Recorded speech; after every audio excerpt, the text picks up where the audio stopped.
ಸ್ನೇಹಿತರೆ, ಹಿಂದಿನ ವಿಡಿಯೋದಲ್ಲಿ ನೀವು 7ನೇ ತರಗತಿ ಹುಡುಗಿಯ ಒಂದು ಟಾಪನ್ನು ಕಟ್ ಮಾಡಿ ತೋರಿಸಿದ್ದೆ. ಅದರದ್ದು ಇದು ನೆಕ್ಸ್ಟ್ ಕೋಟ್ ಕಟ್ಟಿಂಗ್ ಅನ್ನೋದು ಹೇಳಿ ತೋರಿಸ್ತೀನಿ ಅಂತ ಹೇಳಿದ್ದೆ. ಅದರದ್ದು ವಿಡಿಯೋ ಇವತ್ತು ತೋರಿಸ್ತಾ ಇದ್ದೀನಿ. ಕೋಟನ್ನು ಯಾವ ರೀತಿ ಕಟ್ ಮಾಡ್ಕೋಬೇಕು ಅನ್ನೋದನ್ನು ನೋಡಿ. ಮೆಜರ್ಮೆಂಟ್ ಬಂದು ಈ ರೀತಿ ಇದೆ. 19 ಇಂಚು ಟೋಟಲ್ ಲೆಂತ್ ಇದೆ. ಆಮೇಲೆ ಚೆಸ್ಟ್ ಬಂದು 25, 22, 26 ಇದೆ. ಹಾಗೆ ಫ್ರಂಟ್ ನೆಕ್ ಡೀಪ್ ಬಂದು 6 ಕಾಲು, ಆರ್ಮೋಲ್ ಬಂದು 16.5 ಇಂಚು. ಹಾಗೆ ಶೋಲ್ಡ್ರ್ ಬಂದು 12 ಇಂಚ್ ಇದೆ. ನೋಡಿ, ಈ ಮೆಜರ್ಮೆಂಟ್ಗೆ ನಾನು ಇವತ್ತು ಒಂದು ಕೋಟನ್ನು ಕಟ್ ಮಾಡಿ ತೋರಿಸ್ತಾ ಇದ್ದೀನಿ. 7ನೇ ಕ್ಲಾಸ್ ಹುಡುಗಿಯ ಕೋಟನ್ನು ನೋಡಿ. ಮೊದಲಿಗೆ ನಾವು ಫ್ರಂಟ್ ಪಾರ್ಟನ್ನು ಮಾರ್ಕ್ ಮಾಡ್ಕೊತಾ ಇದ್ದೀನಿ. ನಾನು 2 ಪೀಸು ನೋಡಿ 2 ಪೀಸ್ ಹಾಕೊಂಡಿದ್ದೀನಿ. ಇಲ್ಲಿ ಅಂಚಿತ್ತು ಅಂತೇಳಿ ನಾನು ಕಟ್ ಮಾಡಿದ್ದೀನಿ, ಇದನ್ನು ನೀಟಾಗಿ ಕಾಣಲಿ ಅಂತೇಳಿ. ನೀವು ಮೊದಲಿಗೆ ಏನು ಮಾರ್ಕ್ ಮಾಡ್ಕೋಬೇಕಂದ್ರೆ ನೋಡಿ, ಇಲ್ಲಿ ಒಂದು ಕಾಲು ಇಂಚಿಗೆ ಒಂದು ಮಾರ್ಕನ್ನು ಮಾಡ್ಕೊಳ್ಳಿ. ಇದು ಕಂಪಲ್ಸರಿ, ಯಾವುದೇ ಸೈಜ್ ಆಗಲಿ ಇದು ಕಂಪಲ್ಸರಿ. ನೀವು 1 ಕಾಲು ಇಂಚಿಗೆ ಒಂದು ಮಾರ್ಕ್ ಮಾಡ್ಕೊಳ್ಳಿ. ಇದು ನಮಗೆ 1/2 ಇಂಚು ಸ್ಟಿಚಿಂಗ್ ಮಾರ್ಜಿನ್ ಹೋಗುತ್ತೆ. 3/4 ಇಂಚು ನಮಗೆ ಬಟನ್ ಪಟ್ಟಿ ಎಕ್ಸ್ಟ್ರಾ ಬೇಕಲ್ಲ, ಅದಕ್ಕೆ ಹೋಗುತ್ತೆ. ಟೋಟಲ್ ಬಂದು ನೀವು 1/4 ಇಂಚು ಪ್ರತಿ ಕೋಟಿಗೂ ಕೂಡ ನೀವು ಇಷ್ಟು ಮಾರ್ಕ್ ಮಾಡ್ಕೊಳ್ಳಿ. ಇದು ನಿಮಗೆ ಕಂಪಲ್ಸರಿ. ಇವಾಗ ಟೋಟಲ್ ಲೆಂತ್ ಬಂದು 19 ಇಂಚಿದೆ. 1/2 ಇಂಚು ಮಾರ್ಜಿನ್ ಸೇರಿ 19ವರೆಗೆ ನಾನು ಮಾರ್ಕ್ ಮಾಡ್ಕೊತಾ ಇದ್ದೀನಿ. ಮೇಲ್ಗಡೆ ಮಾರ್ಜಿನ್ ಇಡ್ತಾ ಇಲ್ಲ, ಯಾಕಂದರೆ ಶೋಲ್ಡ್ರನ್ನ ನಾವು ಬ್ಯಾಕ್ ಸೈಡ್ ಜಾಸ್ತಿ ತಗೊಂತೀವಿ. ಹಾಗಾಗಿ ಕೆಳಗಡೆ ಮಾತ್ರ ಮಾರ್ಜಿನ್ಗೆ ಮಾರ್ಕ್ ಮಾಡ್ಕೊಂಡಿದ್ದೀನಿ. ಇದು ಟೋಟಲ್ಲು ನಮಗೆ ಲೆಂತು. ಆಮೇಲೆ ಶೋಲ್ಡ್ರ್ ಕ್ರಾಸನ್ನು ಬಂದು 1.5 ಇಂಚ್ ಇಡಿ. 1.5 ಇಂಚು ಶೋಲ್ಡ್ರ್ ಕ್ರಾಸ್ಗೋಸ್ಕರ ಒಂದು ಮಾರ್ಕ್ ಮಾಡ್ಕೊಳ್ಳೋಣ. ಇದು ಸ್ಕೂಲ್ ಯೂನಿಫಾರ್ಮ್ ಆಗಿರೋದ್ರಿಂದ 1.5 ಇಂಚ್ ಇಟ್ಟರೆ ಸಾಕು, ಕರೆಕ್ಟಾಗಿರುತ್ತೆ. ಹಾಗೆ ನಮಗೆ ಆರ್ಮೋಲ್ ಡೌನಿಂಗ್ ಬಂದು ಎಷ್ಟು ಇಡಬೇಕಂದ್ರೆ 6 ಇಂಚ್ ಇಡಿ. ಅಂದರೆ ಶೋಲ್ಡ್ರ್ ಏನಿದೆಯಲ್ಲ, ಶೋಲ್ಡ್ರದ 1/2 ಎಷ್ಟು ಬರುತ್ತೆ, ಶೋಲ್ಡ್ರ್ 6 ಇಂಚ್ ಇದೆಯಲ್ಲ, ಅದು 1/2 ಇಡಿ. ಅಂದರೆ 6 ಇಂಚ್ ಇಡಿ. ನೋಡಿ, 6 ಇಂಚಿಗೊಂದು ಮಾರ್ಕ್ ಮಾಡ್ಕೊಂಡಿದ್ದೀನಿ. 6 ಇಂಚು ನಾನು ಇಲ್ಲಿಗೆ ಮಾರ್ಕ್ ಮಾಡ್ಕೋಬೇಕು. 1.5 ಇಂಚು ಕೆಳಗಡೆಗೆ ಮಾರ್ಕ್ ಮಾಡ್ಕೊಂಡೆ. ನೋಡಿ, ಇದು ಲೈನು, ಇದು ಅಲ್ಲ ಆ್ಯಕ್ಚುಲಿ. ಹಾಗೆ ಸ್ನೇಹಿತರೆ, ಕೊರಳಿನ ಅಗಲ ಬಂದು ನಮಗೆ 2.25 ಇಂಚ್ ಬೇಕು. ನೋಡಿ, ಇಲ್ಲಿಂದನೇ ಈ ಲೈನ್ ಇದೆಯಲ್ಲ, ಇಲ್ಲಿಂದನೇ ನಾವು ಮೆಜರ್ಮೆಂಟ್ ಮಾಡ್ಕೋಬೇಕು. 2 ಇಂಚ್ ಇಟ್ಟರೆ ನಮಗೆ 2.5 ಇಂಚ್ ಆಗುತ್ತೆ ರೆಡಿ. 1/2 ಇಂಚು ಮಾರ್ಜಿನ್ ಹೋಗುತ್ತೆ. ಹಾಗಾಗಿ ಶೋಲ್ಡ್ರ್ ಬಂದು 12 ಇಂಚ್ ಇದೆ. 12.5 ಬಂದು ನಮಗೆ ನೋಡಿ 6 ಆಗುತ್ತೆ. ಪ್ಲಸ್ 1/2 ಇಂಚು ಮಾರ್ಜಿನ್ ಸೇರಿ 6ವರೆಗೆ ನಾನು ಮಾರ್ಕ್ ಮಾಡ್ಕೊಂಡಿದ್ದೀನಿ. ಹಾಗೆ ಇಲ್ಲಿ 1/4 ಇಂಚು ಒಳಗಡೆಗೆ ಒಂದು ಮಾರ್ಕ್ ಮಾಡ್ಕೊಳ್ಳಿ. ಇದನ್ನು ಆರ್ಮೋಲ್ ಡೌನಿಂಗಿಗೋಸ್ಕರ ಹೇಳ್ತಾ ಇದ್ದೀನಿ.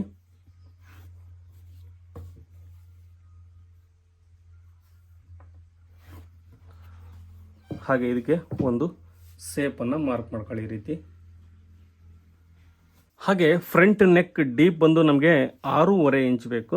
ನೋಡಿ, 6.5 ಇಂಚ್ ಅಂದರೆ ಈ ಲೈನಿಗೆ ಕೆಳಗಡೆ ಬರುತ್ತೆ, ಇಲ್ಲಿಗೆ ಬರುತ್ತೆ 6.5 ಇಂಚು.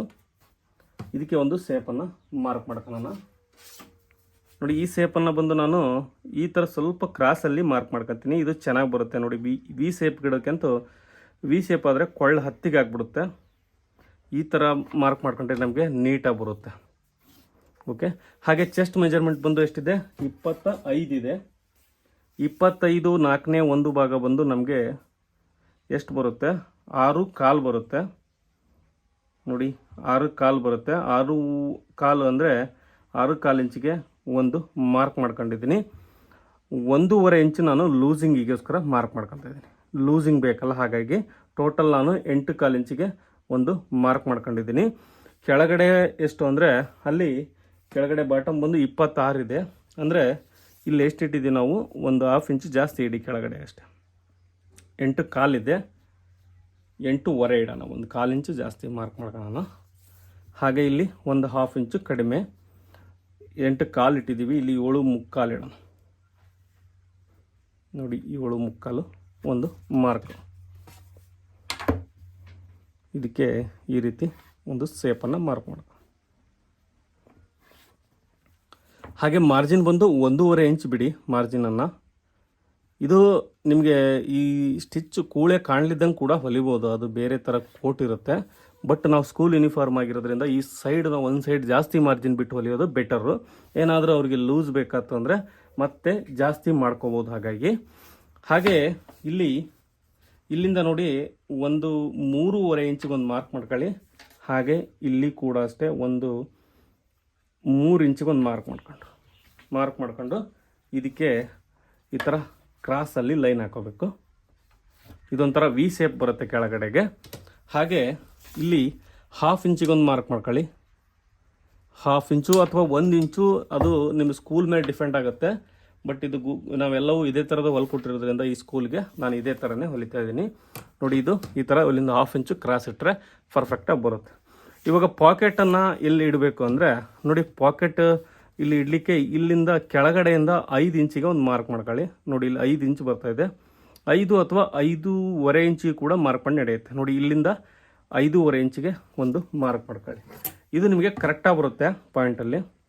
ಹಾಗೆ ಇದಕ್ಕೊಂದು ಲೈನ್ ಹಾಕೋಣ. ಇವಾಗ ಬಂದು ಇವೆರಡರ ಸೆಂಟ್ರಿಗೆ ಒಂದು ಲೈನ್ ಹಾಕೊಳ್ಳಿ. ನೋಡಿ, 8 ಇಂಚಿದೆ. 8 ಅರ್ಧ ಬಂದು 4 ಆಗುತ್ತೆ. ಪಾಕೆಟ್ ಅಲ್ಲಿ ಬರಬೇಕು. ಪಾಕೆಟ್ ಸೈಜ್ ಬಂದು 4.25 ಇಟ್ಟರೆ ಸಾಕು. ಅಂದರೆ 2 1 ಪಾಯಿಂಟು, ಹಾಗೆ 4.25 ಇಷ್ಟು ಪಾಕೆಟ್ ಇಟ್ಟರೆ ಸಾಕು, ನಮಗೆ ಕರೆಕ್ಟಾಗಿ ಆಗುತ್ತೆ. ಎರಡು ಸೈಡ್ ಕೂಡ ಒಂದೇ ಸರಿ ನಾವು ಪಾಕೆಟನ್ನು ಮಾರ್ಕ್ ಮಾಡ್ಕೋಬೇಕು. ಇದು ನೋಡಿ ಫ್ರಂಟ್ ಪಾರ್ಟ್ ಮಾರ್ಕಿಂಗು. ಇವಾಗ ಇದನ್ನು ಕಟ್ ಮಾಡೋಣ.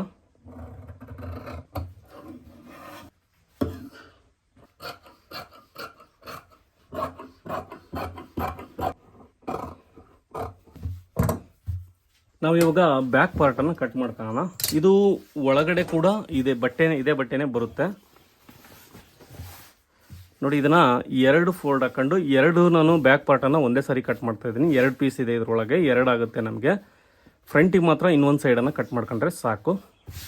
ನೋಡಿ, ಈ ರೀತಿ ಫೋಲ್ಡ್ ಹಾಕೊಂಡಿದ್ದೀನಿ. ಇವಾಗ ನಾವೇನು ಫ್ರಂಟ್ ಪಾರ್ಟನ್ನು ಮಾರ್ಕಿಂಗ್ ಮಾಡ್ಕೊಂಡಿದ್ದೀವಿ, ನೋಡಿ ಈ ಥರ ಆ್ಯಸ್ ಇಟ್ ಈಸ್ ಇಟ್ಟು ಮಾರ್ಕ್ ಮಾಡ್ಕೊಳ್ಳೋಣ. ಎಲ್ಲಿಗೆ ಇಡಬೇಕು ಅಂದರೆ ನೋಡಿ, ಅದಕ್ಕೋಸ್ಕರ ಈ ಲೈನ್ ಹಾಕೊಂಡಿದ್ದು ನಾನು ನಿಮಗೆ. ಅದು ಆ ಲೈನಿಗೆ ಸೀದಾ ಬರೋಂಗೆ ಇಟ್ಕೋಬೇಕು ನಾವು. ನೋಡಿ, ಕಾಣಿಸ್ತಾ ಇದೆ ಇದು, ಯಾಕಂದರೆ ಇದು ಬಟನ್ ಹಾಕಿದಾಗ ಎಕ್ಸ್ಟ್ರಾ ಹೋಗುತ್ತೆ. ಇದು ಯಾವಾಗಲೂ ಕೂಡ ನಾವು 1/4 ಇಂಚ್ ಏನು ಮಾರ್ಕ್ ಮಾಡ್ಕೊಂಡಿದ್ದೀವಿ ಪ್ರತಿ ಕೋಟಿಗೆ ಅಷ್ಟೇ, ಅಷ್ಟಿರಬೇಕು. ಸ್ಕೂಲ್ ಯೂನಿಫಾರ್ಮ್ ಕೋಟಿಗೆ ಮಾತ್ರ. ಇವಾಗ ಬಂದು ಇದನ್ನು ಸೀದಾ ಈ ಲೈನಿಗೆ ನಾವು ಬ್ಯಾಕ್ ಸೈಡನ್ನು ಜೋಡಿಸೋಣ. ನೋಡಿ, ಈ ರೀತಿ ಇರಬೇಕು. ಇವಾಗ ಬಂದು ನಾವು ನೋಡಿ ಬ್ಯಾಕ್ ಸೈಡು 2 ಇಂಚು ಎಕ್ಸ್ಟ್ರಾ ತೊಗೋಬೇಕು. ನಮಗೆ ಪರ್ಫೆಕ್ಟಾಗಿ ಕೂರ್ಬೇಕಪ್ಪ ಕೋಟು ಅಂದರೆ 2 ಇಂಚ್ ಎಕ್ಸ್ಟ್ರಾ ತೊಗೊಳ್ಳಿ, ಕರೆಕ್ಟಾಗಿ ಬರುತ್ತೆ.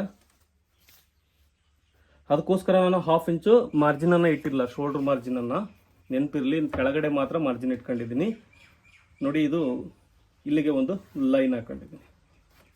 ಇದನ್ನು ಇವಾಗ ಅಂದಾಜಲ್ಲಿ ನಾವು ಕಟ್ ಮಾಡ್ಕೊಳ್ಳೋಣ ಒಂದು ಸೇಪಿಗೋಸ್ಕರ. ಆನಂತರ ನಿಮಗೆ ಮಾರ್ಕ್ ಮಾಡ್ಕೊಳ್ಳಿಕ್ಕೆ ಈಸಿಯಾಗಿ ಒಂದು ವೇನ ತೋರಿಸ್ತೀನಿ.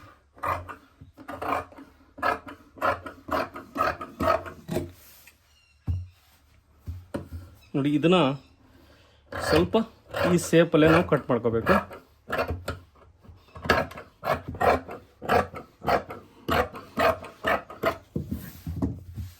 ನೋಡಿ, ಈ ರೀತಿ ನಾವು ಇವಾಗ ಶೋಲ್ಡ್ರನ್ನು ಯಾವ ರೀತಿ ಮಾರ್ಕ್ ಮಾಡೋದಂದರೆ ನೋಡಿ, ಬ್ಯಾಕ್ ಸೈಡ್ ಈ ರೀತಿ ನೀವು ಫೋಲ್ಡ್ ಮಾಡ್ಕೊಳ್ಳಿ. ನಿಮ್ಗೆ ನೋಡಿ ಇಲ್ಲಿ ಈಸಿಯಾಗಿ ಗೊತ್ತಾಗುತ್ತೆ ಎಲ್ಲಿಗೆ ನಾವು ಕಟ್ ಮಾಡ್ಕೋಬೇಕು ಅನ್ನೋದು.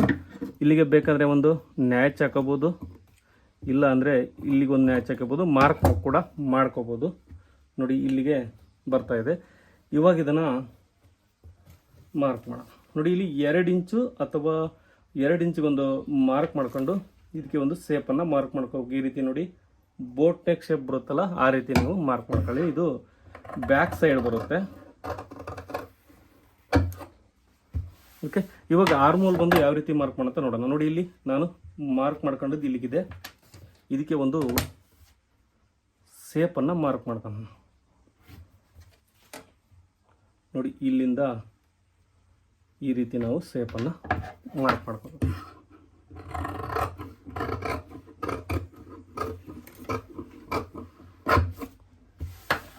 ನೋಡಿ, ಇದು ಫ್ರಂಟ್ ಪಾರ್ಟು ಹಾಗೆ ಬ್ಯಾಕ್ ಪಾರ್ಟು ಕೋಟ್ ಕಟಿಂಗು. ಹಾಗೆ ನಾವು ಇದಕ್ಕೆ ಆಲ್ರೆಡಿ ಇದರಲ್ಲಿ ನೋಡಿ 2 ಪೀಸ್ ಇದೆ. ಲೈನಿಂಗ್ ಕೂಡ ಇದ್ರದ್ದೇ ಬರುತ್ತೆ, ಒಳಗಡೆ ಒಂದು ಲೈನಿಂಗ್ ಕೂಡ ಇದ್ರದ್ದೇ ಬರುತ್ತೆ. ಇದು ಈ ಫ್ರಂಟಿಗೆ ಮಾತ್ರ ನಾವು ಲೈನಿಂಗನ್ನು ಕಟ್ ಮಾಡ್ಕೊಳ್ಳೋಣ. ಅದು ಕೂಡ ಇದರಲ್ಲೇ, ಮತ್ತು ಬೇರೆ ಬಟ್ಟೆಯಲ್ಲ. ನೋಡಿ, ಇದರಲ್ಲೇ ಇದು ಉಳಿದಿದೆ.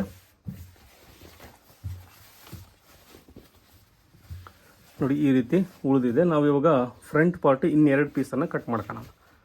ನೋಡಿ, ಈ ರೀತಿ ಹಾಕಿ ಫ್ರಂಟ್ 2 ಪೀಸನ್ನು ಕಟ್ ಮಾಡ್ಕೊಳ್ಳೋಣ.